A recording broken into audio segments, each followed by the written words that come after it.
and welcome back to another Goblin helicopter building video here on my channel.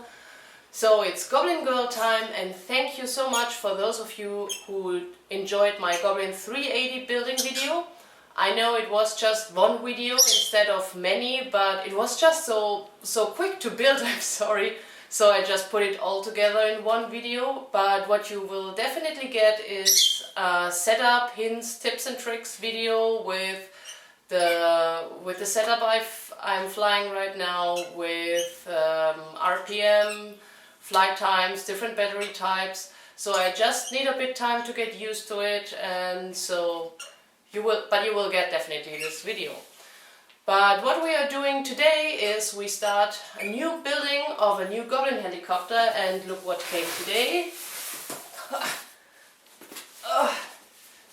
The Goblin 700 competition came today, and not only the Goblin 700 competition, but over there is a same big box, it's the Goblin 770 competition. As you know, I'm a big fan of low RPM flying, so I definitely wanted a 700 size for normal training and a bit more higher RPM, and a 770 for just smooth flap low RPM stuff, which you maybe know me for. So I had to choose with which one to start, but I guess today I will start definitely with the 700. This has a special reason, especially for my German followers. It's because here in Germany we have a 5 kilogram limit, so we are allowed to fly outside of RC clubs as long as the helicopter has a lower weight than 5 kilograms.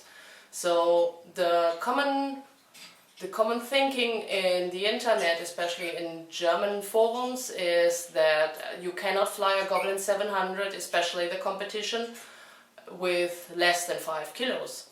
But I guess the main reason is that a lot of people are putting inside of it some heavy stuff like big batteries and heavy motor, a cosmic. So I guess there are a lot of things where you can reduce the weight in order to get under 5 kilos. So I will have the new project right here for you guys to show you that you can bring a Goblin 700 under 5 kilos, so here in Germany you can legally fly it outside of RC clubs. So I hope you enjoy that. And yeah, let's start with my setup with the electronic devices I'm going to build in.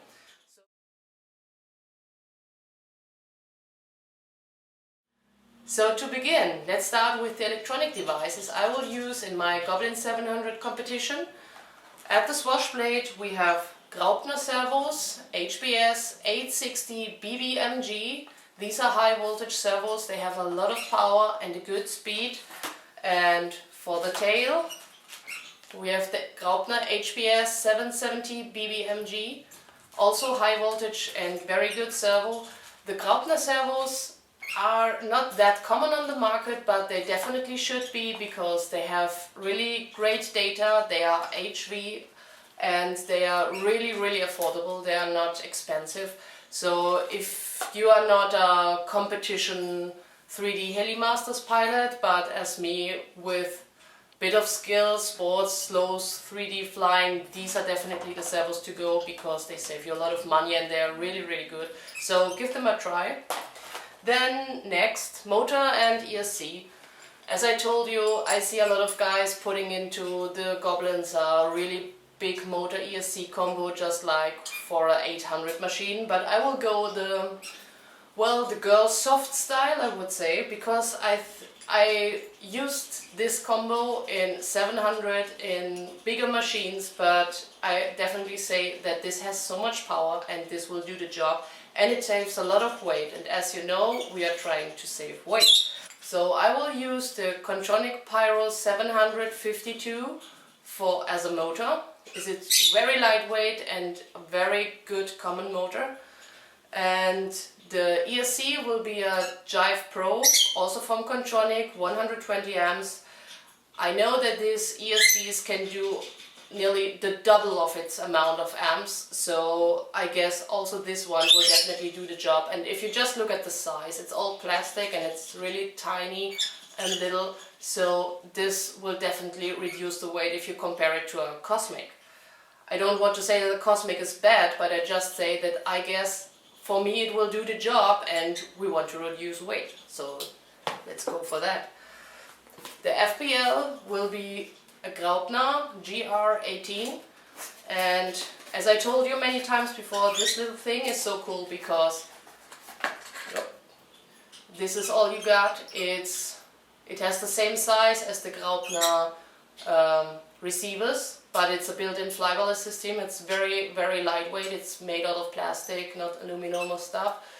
And you can set it up from your transmitter via telemetry. So if you have your maiden flight, for example, and you want to set up some adjustments because the gain is too high or too low, so you just land. You don't have to put off the canopy. You just open up your telemetry menu in the transmitter, and then you can put down the data, and then you spool up and fly again and try it. So it saves you a lot of time and also, again, a bit of weight because you just have one tiny little thing. Well, and the rest you can think of is the battery. I use OptiPower 6S Ultra Packs. I will start, because I have them here, I will start with 6S 5000, but I guess they will be too heavy. So I will try and which weight I will end with the 12S 5000 Ultra Packs. But I also ordered from OptiPower a 12S 4300 12S pack, which should save me around 100 grams. So I guess this is also a big step for reducing the weight. But we will see, and I will show you which difference you get from the different battery packs. And another thing to save a bit of weight is this was a small present from myself to myself. I ordered, when I was at Rotor Life, I ordered this really nice Canonaut Blue Ice scheme. This is a XLC canopy. This means that it's made completely out of carbon fiber. It is very, very lightweight, and yeah, it looks really cool. This was the second reason why I bought it. It's because it looks very nice and elegant, and it saves weight again. So you see, all I do is reducing the weight to get under these 5 kilos. Well, yeah, this was my electronic setup, and as you know it from the Raptor videos, I will just now do the unboxing. Then I will start with the first building evening. And afterwards I will show you what I built, what I encountered, then I will upload the video, then you guys feel free to comment, to ask questions, to let me measure something. And as soon as I can go forward with it, I will upload the next video. But I can just tell you right now that maybe this series will take a bit of time because we have now Tuesday, and on Friday is my 30th birthday, and I will do a big party here in Cologne and invited a lot of friends, and yeah, I have a lot of stuff to do after work. I come home after work and I have to organize a lot. So I don't know if I really have time in the next few days to build a lot, but yeah, we will see. As long as I do something to build, you will get new videos, so I hope you find this new project interesting and wish me luck that I will get my project done to be under 5, but I guess we will do that. So yeah, let me know what you think, and now we do the unboxing.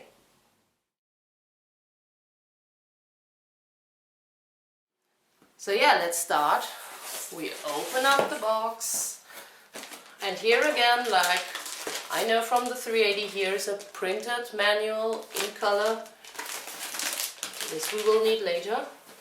Then we have here something glued together. It's named Box Carbon. I guess this maintains the carbon chassis.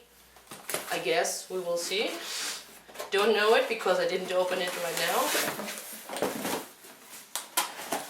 We have this great box, which maybe, yeah.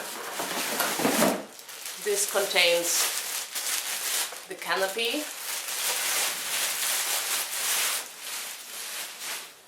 I ordered the blue yellow one. You see that it has this nice carbon pattern on it. But as you know, we will use the Canomod blue eyes one, so yeah, this will stay at the side and cause in reason of a crash. But it looks really nice. And then we have here the canopy holder, and also, which is very important, the rubber which you put onto the canopy to save it.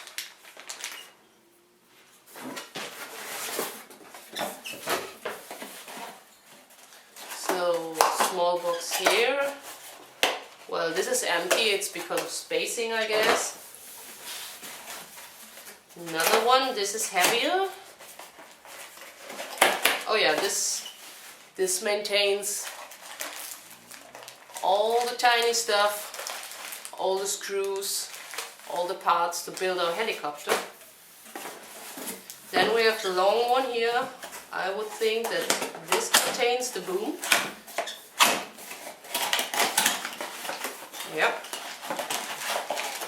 So we have here tail boom.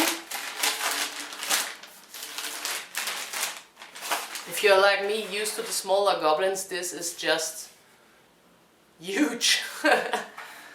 And yeah, it feels really, really stiff. So this will, if you use it, this will definitely do the job. It's really cool. So, but also here we use the Canomod Blue Eyes one, so I put that aside. Then we have the new SAB blades, the black line. These are 690 3D blades, as you can see here. Also very stiff. And yeah, I'm really curious to fly them. Never flown the big SAB blades, but I'm sure they will really do a really good job. Then some carbon fiber tail blades. These look really heavy. I guess these are 115 ones, if I'm not wrong. Don't know it by heart, but they really seem very huge. And we have the tail rod here.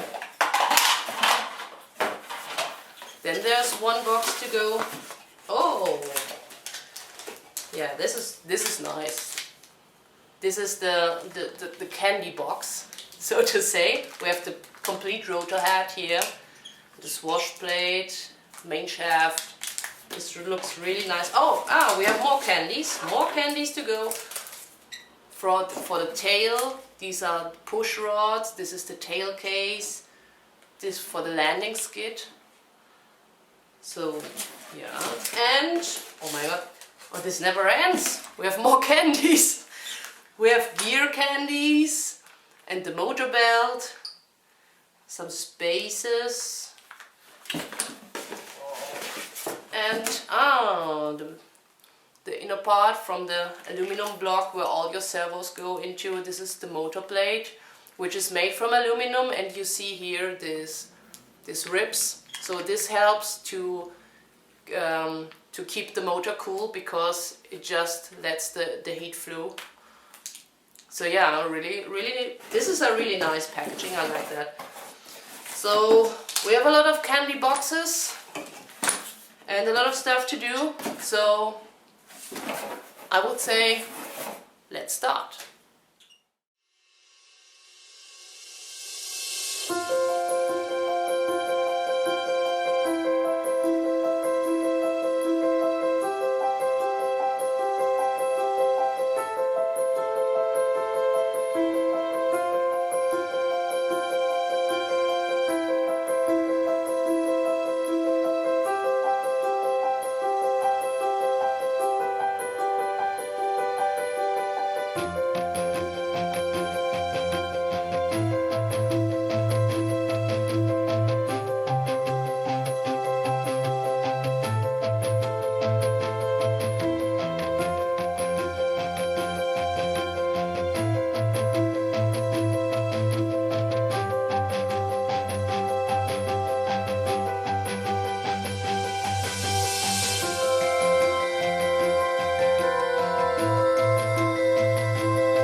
So now we are at the end of today's building season. As I said, we will do several videos, and with a 700 I guess you can imagine that we need more than one evening to build it. But this is what we did today, and I have to say this is quite amazing because it already looks like a helicopter.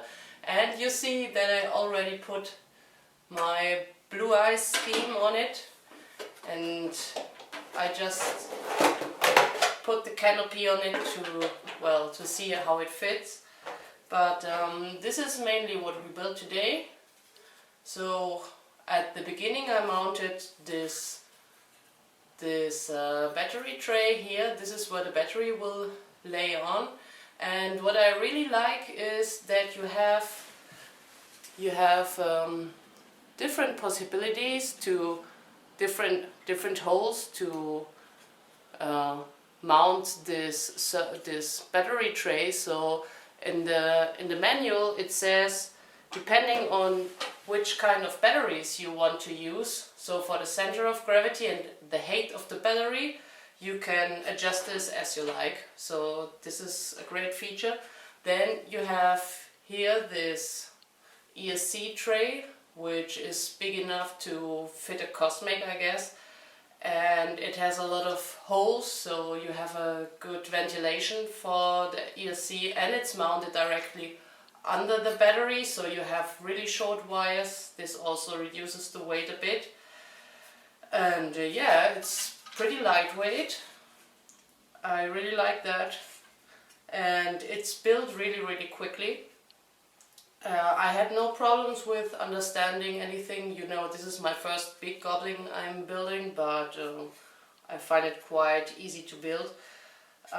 We already have here this cable wiring where afterwards the ESC cables will come out, and so that they cannot rub here with the carbon frame. You have here this grommet. You also have these screws here with a grommet which makes the canopy stand off, but at the same time it's a screw. I never seen that before with the Raptors, so yeah, great thing.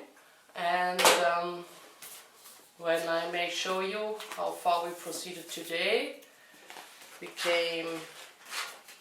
this was the first step I did. This was the battery tray. Then we did the mainframe and the ESC tray, and then we mounted the side frames together. And the last thing, the landing skids. Well, just that I didn't use the yellow landing skids that came with the package, but I used the Canomod landing skids. So you see, the next thing we will do is the transmission assembly, which is the motor pinion, the belt, and this aluminum plate where you put the servos on, and well, later the rotor head comes into it. This will be the main big thing from the next building season, I guess. So yeah, I'm quite happy with the result right now. So, because I didn't have much time to build, but I'm happy because I have half the helicopter standing here. So if you have any questions till the next building season, just let me know, write it down in the comments, and I would be glad if you come back for the next video. So see you soon, bye!